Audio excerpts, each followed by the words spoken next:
Hello mga best! It's Saturday! I'm so happy kasi ang tagal ko nang hinintay tong araw na to para makapag-garden ulit tayo. Yan, dala ko na yung aking basket. Ready to go! Akala mo ready to go, engine lang naman ang garden natin. Andun lang oh, samahan niyo ako mga best!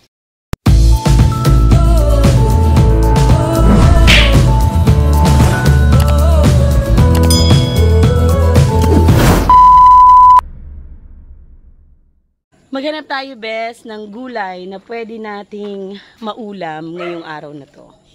Saturday kaya dapat wag nating paglalampasin to. Carry na yarn, Garden na ako mga best. As in, nung nakakaraan pa. Nung nakakaraan kasi, maraming ginagawa sa school. Kaya business ang peg ng Makatang Hardinera. Pero ngayon, garden na. Yan, ang daming mga damo. Tayo ay mangunguha ng kalabasa. Kasi sa palagi ko yung kalabasa na to, ready na yarn. Tapos meron pa ako dun malaking kalabasa na nakatanim doon. Yan, kunin natin ang kalabasa. Mga best, look, ang ating kalabasa, ready to harvest na yan. Kapag nakita nyo, yan o, yung tuyo na. Ng kalabasa. Ay, naputol. Yan mga best. Okay na yan. Kuha tayo ng ampalaya. Ampalaya na may kulambo. Kasi pag hindi mo to nilagyan ng kulambo, alam mo best, mangyayari dito.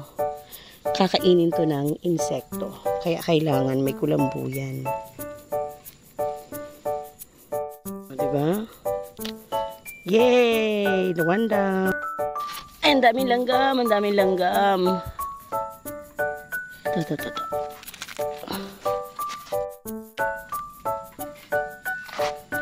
Diba? Best for today. Yan, meron tayong nakuha. O diba?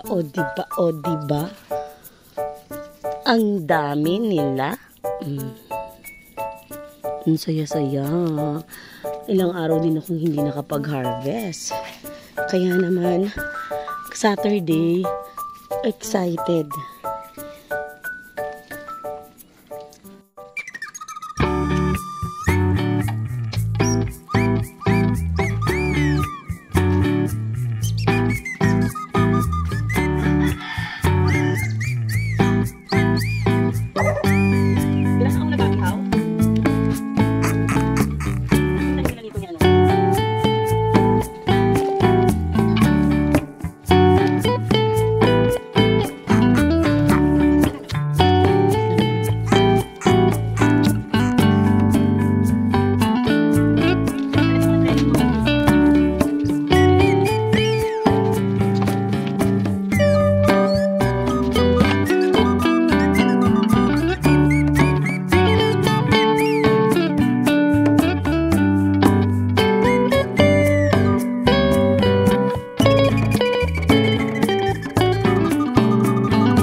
mga best, 8 o'clock na. Tapos na ako mag-gardening.